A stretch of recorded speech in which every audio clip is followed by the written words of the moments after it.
প্রিয় স্বজনহারা পরিবারের সদস্যবৃন্দ, ১.৫ শতকেরও বেশি সময় ধরে ফ্যাসিবাদ বিরোধী আন্দোলনের তীব্রতা কখনো কখনো হয়তো কিছুটা স্তিমিত হয়েছে, কিংবা আন্দোলন কখনো তুঙ্গে উঠেছে, এবং এই আন্দোলন করতে গিয়ে বছরের পর বছর ধরে অসংখ্য গুম খুন, অপহরণ, মিথ্যা মামলার হয়রানি, নির্যাতনের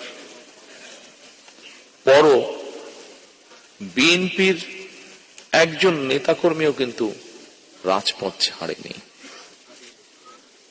একই পরিবারের এক ভাই গুম হয়েছে, আরেক ভাই গিয়ে তার জায়গায় পরের দিন রাজপথে আন্দোলনকে আরো তীব্রতর করার প্রতিজ্ঞার শপথ নিয়ে দাঁড়িয়ে গিয়েছে।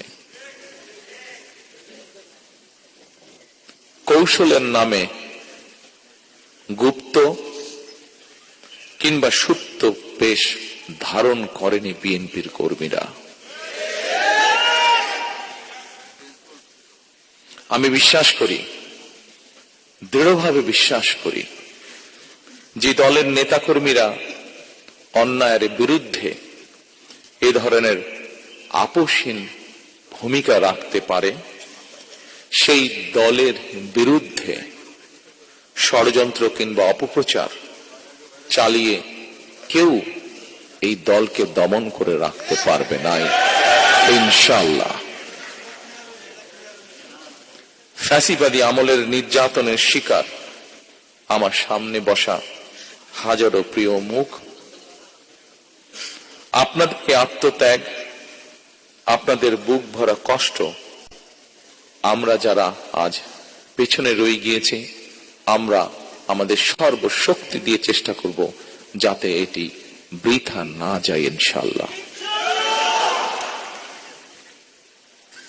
ফ্যাসিবাদ বিরোধী আন্দোলনে যারা গুম হয়েছে, যারা শহীদ হয়েছেন, তাদের প্রতি আগামী দিনের গণতান্ত্রিক যে রাষ্ট্রের আকাঙ্ক্ষা আমরা দেখছি, সেই গণতান্ত্রিক রাষ্ট্র এবং সরকারের অবশ্যই অনেক অনেক দায় এবং দায়িত্ব রয়েছে।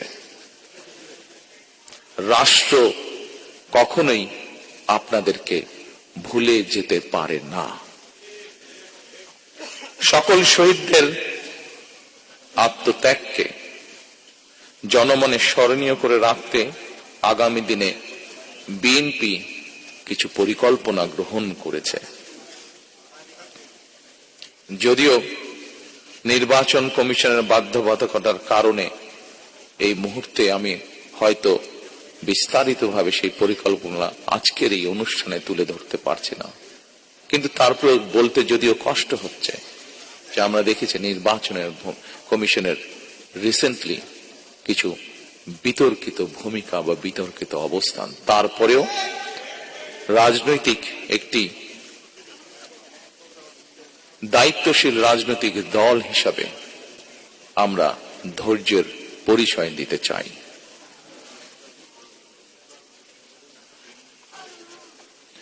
তবে প্রজন্ম থেকে প্রজন্ম ধরে গণতান্ত্রিক আমি মানুষ যেন এই শহীদদের বা এই গুম হয়ে যাওয়া সদস্য, এখনো যাদের অপেক্ষায় আমরা আছি, এখনো যাদের অপেক্ষায় পরিবাররা রয়েছে, সেই শহীদদের আত্মত্যাগ থেকে প্রেরণা লাভ করতে পারে প্রজন্মের পর প্রজন্ম।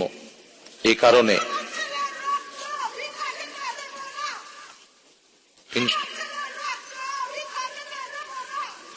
ইনশাআল্লাহ ইনশাআল্লাহ মা, ইনশাআল্লাহ আমরা আপনার সাথে আছি, আমরা আপনার সাথে আছি মা।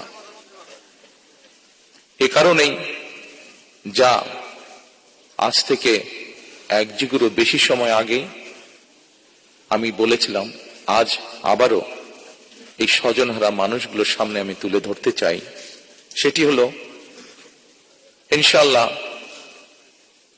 আমাদের দল বাংলাদেশের মানুষের সমর্থন নিয়ে রাষ্ট্র গঠনের সরকার গঠনে সক্ষম হলে পরে আমরা এই শহীদ পরিবারদের নামে রাষ্ট্রের, দেশের গুরুত্বপূর্ণ সড়ক কিংবা রাষ্ট্রের বিভিন্ন গুরুত্বপূর্ণ সরকারি বেসরকারি স্থাপনার নামকরণ করব,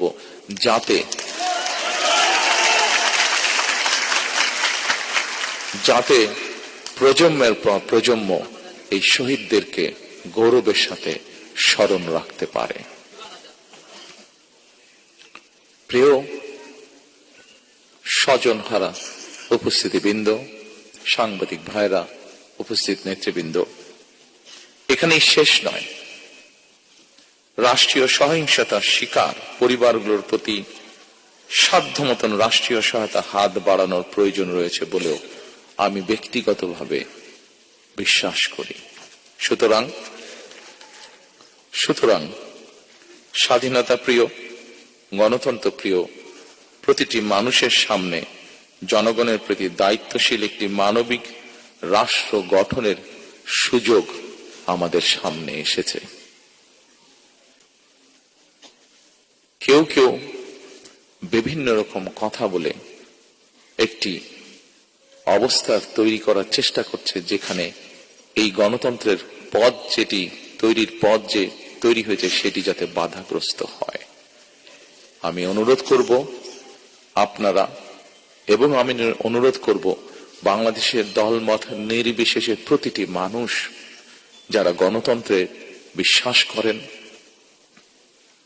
সেই প্রতিটি মানুষকে আজ সজাগ থাকার জন্য, যারা বিভিন্ন উসিলা দিয়ে বিতর্ক তৈরি করে গণতন্ত্রের পথকে আবার নষ্ট করার বা ব্যাহত করার চেষ্টা করছেন, তারা যাতে সফল না হয়।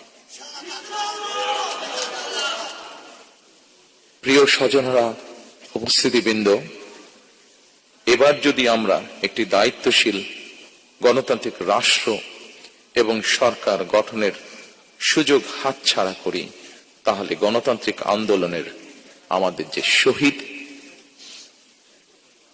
সেই শহীদদের প্রতি জুলুম করা হবে, তাদের আত্মত্যাগের প্রতি অমর্যাদা করা হবে। ৭১ সালের যারা শহীদ হয়েছেন এই দেশকে স্বাধীন করার জন্য, ৯০-এর স্বৈরাচার বিরোধীতে আন্দোলনে যারা শহীদ হয়েছেন, বিগত ১৬ বছরে যারা গুম শহীদ হয়েছেন, বিভিন্নভাবে নির্যাতিত পঙ্গুত্ব বরণ করেছেন, ২৪-এর আন্দোলনে, ৫ই আগস্টের আন্দোলনে যারা শহীদ হয়েছেন, যে হাজারো মানুষ যারা বিভিন্নভাবে পঙ্গুত্ব বরণ করেছেন, প্রত্যেকটি অন্যায়ের বিচারকে যদি প্রতিষ্ঠিত করতে হয়, তাহলে আগামী দিনে অবশ্যই বাংলাদেশে একটি গণতান্ত্রিক সরকার দরকার। যে গণতান্ত্রিক সরকার,